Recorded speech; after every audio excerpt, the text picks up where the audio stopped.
Los alienígenas son increíbles.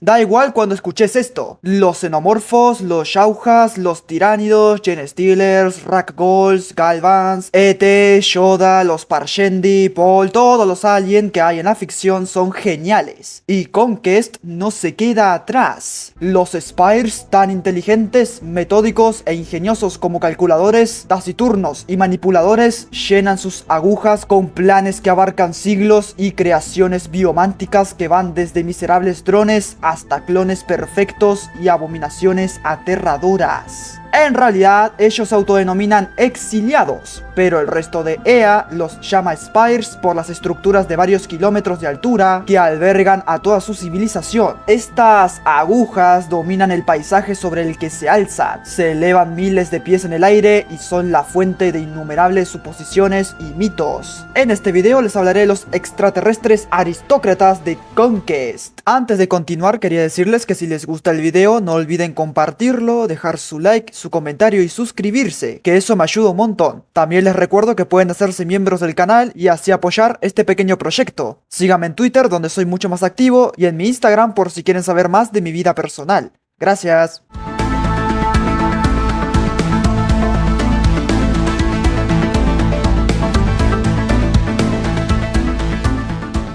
Los exiliados llegaron a EA hace incontables milenios como exploradores, ya que su civilización, capaz de superar las vastas distancias entre los soles, buscaba nuevos mundos que colonizar. Las primeras agujas germinaron para albergar a una pequeña comunidad de científicos, exploradores y topógrafos, que pasaron siglos aislados estudiando el planeta y preparando el camino para una ola de colonos que domesticarían la tierra primordial que habían descubierto. Lástima que nunca llegaron. En cambio, comenzó a llegar un flujo creciente de refugiados que huían de una calamidad que se cree que era la batalla entre la creación y la destrucción. Los últimos entre los refugiados fueron los nobles de la casa soberana, que sellaron los caminos tras ellos. Esto lo hicieron simplemente para eliminar a todos sus rivales políticos de la nobleza. Pero entre esos nobles había gente inocente. Millones de personas fueron condenados a la muerte por los motivos egoístas de los soberanos. La magnitud de esta traición destrozó la sociedad del exilio hasta sus cimientos. Mientras la oposición política se enfurecía y castas enteras se volvían contra su liderazgo, tres facciones nacieron de las cenizas de esa gran civilización: los Spires, los tejedores y los silenciosos. Solo entre los Spires se mantienen vivas las llamas de la antigua civilización. De los silenciosos no se sabe nada, pero sí de los tejedores. Mucho más allá de los dominios del hombre reinan las cortes de los tejedores, divididas en 4 cortes estacionales: primavera, verano, otoño e invierno. Cuando abandonaron a los Spires, tomaron como mentores a los antiguos dragones. Los tejedores estaban fascinados por EA y querían proteger este mundo a toda costa.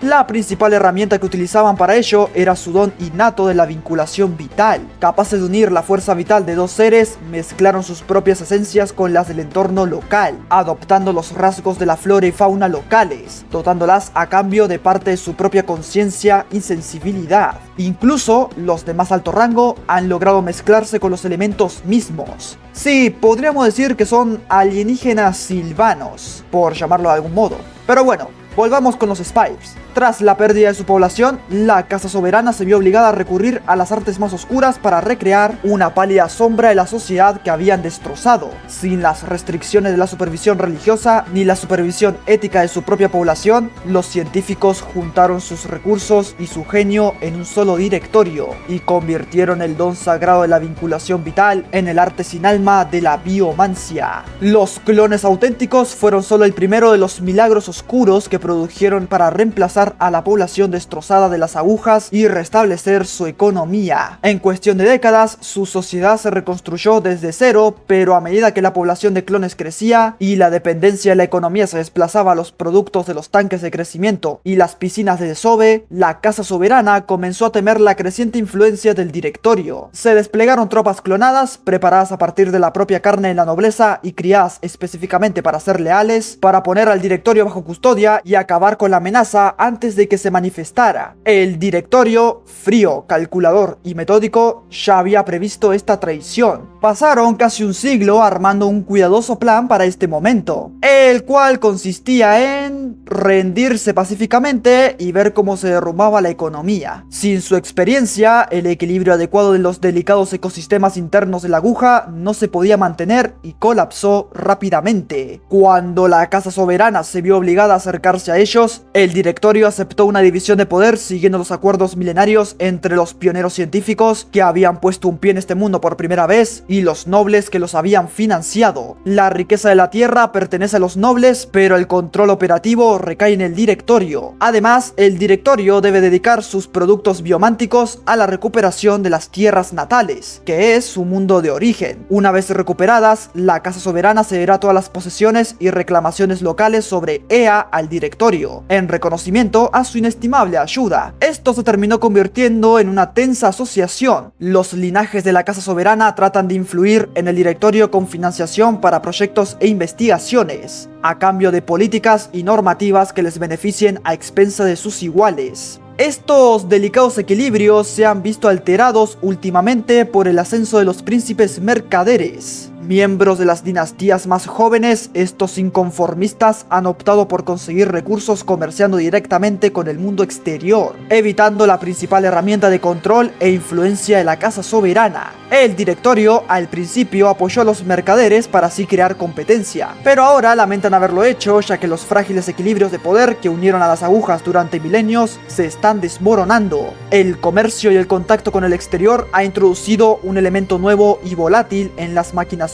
de las agujas. En tiempos de guerra, los Spires siguen siendo una de las potencias más poderosas del planeta. Aunque el territorio que controlan es muy limitado, el poder que pueden proyectar es inmenso. Sus ejércitos se nutren directamente de la biomasa acumulada y de los recursos minerales que sus redes de raíces han ido asegurando a lo largo de sus milenios de dominio. Las amargas lecciones aprendidas con la pérdida de su mundo natal les han enseñado a concentrarse en la eficiencia más que en la potencia bruta. Esta filosofía de eficiencia impregna incluso su pensamiento militar. Los comandantes de los Spires toman habitualmente decisiones de una crueldad pasmosa, perfectamente dispuestos a sacrificar ejércitos enteros para atrapar y destruir al oponente. Cada aguja es un campo de batalla para las guerras más antiguas y despiadadas por los recursos y la influencia en Ea. En sí, esta facción de extraterrestres está dividida en tres subgrupos. Primero está el linaje soberano. A pesar de sus posturas inútiles, sus ostentosas exhibiciones de riqueza y poder, sus juegos políticos crueles y sin sentido, son supervivientes. La Casa Soberana ha sobrevivido a la pérdida de su patria, al éxodo, a la furia de los dragones y a la desintegración de su civilización. De algún modo han conseguido adaptarse, evolucionar y superar todos los obstáculos que se les han presentado. Durante incontables milenios, los linajes han acumulado recursos y perfeccionado sus fuerzas con un único objetivo: la recuperación de sus tierras natales perdidas hace mucho tiempo. Liderados por su soberano, una figura aterradora que los gobierna con puño de hierro, e impulsados por el recuerdo de la derrota y la humillación, los linajes han concentrado casi todos sus esfuerzos en la recuperación de sus tierras. Han acaparado la inmensa mayoría de los recursos que los Spires han cosechado a lo largo de milenios. Para impulsar sus esfuerzos en la reclamación, los linajes de la Casa Soberana compiten por el prestigio y la influencia, financiando la creación de guerreros cada vez más mortíferos y eficientes. El soberano patrocina torneos de un mes de duración, en los que cada linaje puede exhibir sus preciadas bestias de guerra en brutales desafíos que sirven para entretener y distraer a la nobleza en tiempos de paz. A lo largo de incontables años de desenfrenados deportes sangrientos, han perfeccionado sus fuerzas personales hasta convertirlas en formidables máquinas de combate orientadas solamente a la reconquista. El segundo subgrupo es la dirección o el directorio, como se te cante llamarlo. Son igual de crueles que la Casa Soberana, pero combinado con el frío pragmatismo de su sagrado método científico. El proceso de selección para un puesto en el directorio, bastante transparente y abierto, puede hacer que la política dentro de un linaje cambie rápidamente. ¿Cómo es esto? Bueno, por ejemplo, los miembros rechazados o las líneas familiares oscuras pueden adquirir importancia con un solo nombramiento, mientras que las líneas familiares consolidadas pueden marchitarse si no consiguen puestos en el directorio. Perfeccionados por los principios de su biomancia, la dirección hace gala de una enorme paciencia observando los cambios y tendencias en el equilibrio de poder con un distanciamiento clínico, adaptándose al entorno político imperante con la menor perturbación posible. Con recursos limitados a su disposición, cada movimiento de hoy tiene como objetivo un resultado no dentro de unos años, sino dentro de décadas, cuando finalmente hereden EA libres del control del soberano. A diferencia de la casa soberana, el directorio no tiene interés en su mundo natal. Ellos ven la transformación de la vinculación vital en la biomancia no como una blasfemia, sino como una maravilla evolutiva, libres de las manipulaciones y el gobierno de la casa soberana y sus linajes, y pronto libres de cualquiera que pueda permanecer en este mundo para desafiar su reclamo. Y el tercer grupo es el Underspire, o la subespira en español. Se encargaban de proteger los procesos más esenciales de los Spires de las depredaciones de los dragones y protegían a sus habitantes. Cuando la guerra de los dragones llegó a su fin, los soberanos y la dirección poco a poco fueron ignorándolos. Mientras que los nobles y los científicos estaban en la cima de las agujas, los Underspires estaban debajo de todo. De ahí su nombre. Acá es donde nacieron los feromantes. Debido a que no tienen los recursos económicos para acceder a los conocimientos más avanzados de la biomancia, los feromantes recurren a la manipulación rudimentaria de la biomasa ingerida para crear aromas y feromonas. ¿Entendieron?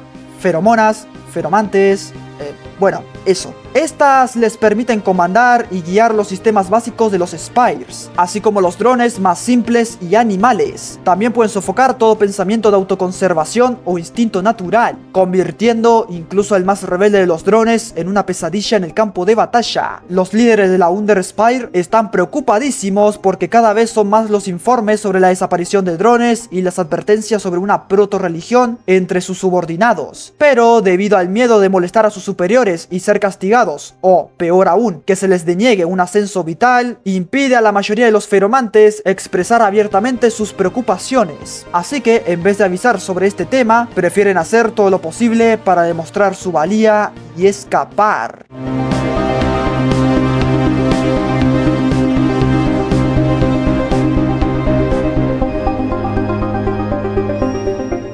Ahora pasaré a hablar de sus unidades principales. Mirar a un biomante es mirar a la biomancia misma. Son los agentes favoritos de la dirección y disponen de todos los recursos de su retorcido genio. Todo lo que les rodea, desde sus ropas hasta la colección de animales que les sigue, son el producto directo de un proceso biomántico. Con sus 2 metros de altura, estos nerds aman tanto estudiar que incluso redujeron su sistema digestivo para minimizar las distracciones. Potenciaron sus sentidos hasta un grado asombroso, incluso su ropa están diseñadas para reducir la sobrecarga sensorial, lo que les permite centrarse en la tarea que tienen entre manos. Mientras los planes de la dirección no se vean interrumpidos, los biománticos leales y capaces gozan de una autonomía y discreción casi inigualables para perseguir sus propios objetivos. Debido a que su puesto es muy cotizado, llegando al punto que muchos matarían por estar ahí y que entre sus compañeros compiten a muerte entre sí, los biomantes se han vuelto crueles, manipuladores e inmisericordes con sus rivales.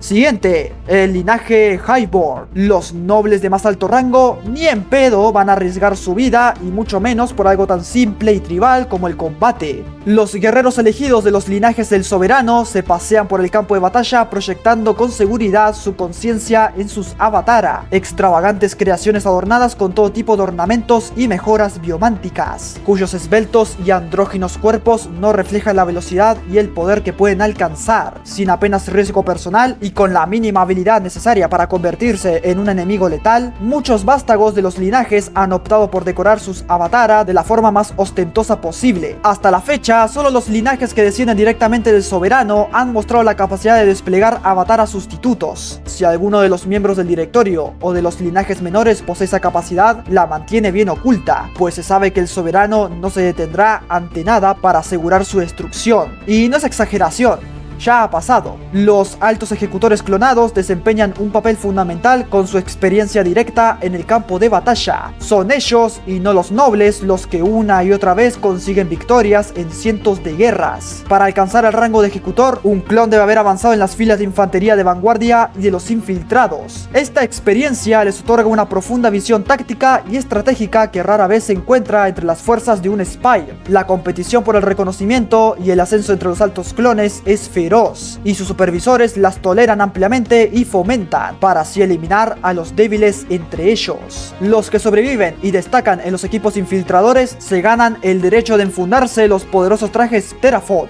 Debido a la inmensa fuerza física bruta que proporciona este traje y del cóctel altamente adictivo de drogas y feromonas que segrega, solo una pequeña fracción de los que sobreviven lo suficiente deciden abandonar estos trajes y exigir que se reconozca su identidad. Un aspecto curioso de la estructura social de los Spires es que el concepto de nación o estado no existe, ya que uno se le reconoce como ser sensible o no. Una vez establecido esto último, toda la posición social y el valor se derivan del linaje y los logros personales. Sin embargo, aunque se reconoce su individualidad, a los altos clones se les estigmatiza con el apodo de clon, a pesar de haber demostrado su valor para la Espira a través de su servicio agotador y peligroso con el fin de asegurar su derecho a ser ellos mismos. Esto deja a los altos clones recién reconocidos con solo una de dos opciones para avanzar: unirse a las arenas de combate o buscar el patrocinio de un linaje. Una fracción de ellos ha conseguido adaptarse y emplear su formación en política, elevándose por encima de su posición prevista. La mayoría de las veces reciben una modesta paga y se les emplea como guardias ceremoniales. Los que no se conforman con estas funciones limitadas deben competir por ser reconocidos como ejecutores, oficiales de uno de los ejércitos de los linajes soberanos. Para ascender en el escalafón, los ejecutores deben haber demostrado y seguir demostrando su capacidad una y otra vez, tanto en el campo de batalla como fuera de él. Deben asegurarse oportunidades de demostrar su capacidad, proporcionar la victoria en el campo de batalla y poder reclamar crédito por esa victoria, compitiendo siempre contra colegas traicioneros, superiores celosos y amos despiadadamente exigentes. El linaje Prideborn es donde están todos los ancianos de los linajes nobles que se aburrieron de batallar. En cambio, encontraron un nuevo propósito y alegría, no en la matanza indiscriminada de chusma indigna, sino en la caza paciente, recogida y premeditada de un enemigo digno. Y como todos los cazadores, se enorgullecen de la caza bien ejecutada. Para ellos, no se trata de entrar en combate sin pensar, sino más bien de acechar pacientemente, atacar por el flanco y por la retaguardia y desatar el potencial asesino de sus proyecciones Avatara. Siguiente, el asesino mimético. A pesar de las interferencias y las trabas que ha puesto el soberano, el directorio ha logrado crear un clon impresionantemente mejorado.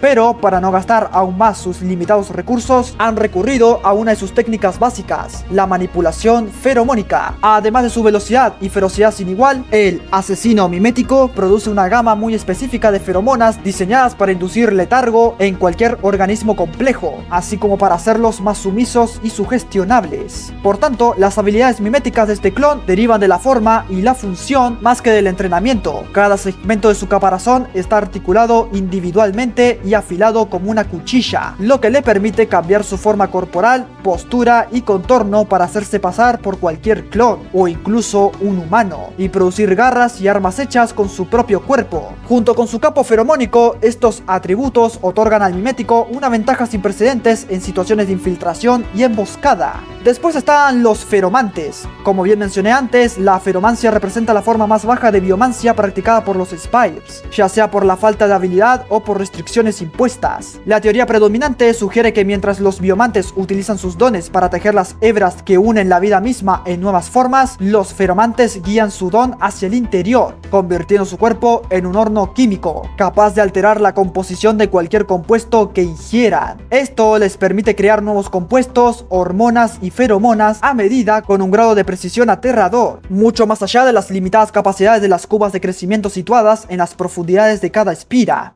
¿Se acuerdan que dije que estas feromonas podían manipular a criaturas inferiores de su misma especie? Bueno, no es que solo les quita su sentimiento de autoconservación, sino que los vuelven auténticos monstruos sanguinarios e incluso obligan a sus tropas a marchar hasta que sus pies sean poco más que muñones ensangrentados. Si las habilidades de un biomante pueden compararse con la actuación virtuosa en el campo de batalla, los feromantes son los directores de orquesta, que utilizan su talento para guiar incluso al más salvaje de los zánganos en una sinfonía de destrucción y matanza. Y por último, veamos a sus dos criaturas gargantuescas, que de paso son mis favoritas. Las abominaciones sobresalen varios hombros por encima de la cabeza del más alto de los mortales. Sus miembros cubiertos de sangre salen de su abdomen y tórax bulbosos y distendidos. Avanzan a toda velocidad y cosechan un sangriento tributo con sus apéndices en forma de guadaña, dejando tras de sí solo ruinas sangrientas. Los supervivientes hablan de un quejido agudo, justo al borde de la audición que impregna sus recuerdos, un sonido que se registra más profundamente que los gritos de sus camaradas caídos. Este es el único sonido que puede emitir una abominación, un aullido desgarrador para transmitir la profundidad de su miseria y tormento. Las abominaciones no fueron concebidas originalmente para ser armas de guerra, eran una forma avanzada y cruel de castigo ideada por capricho del soberano.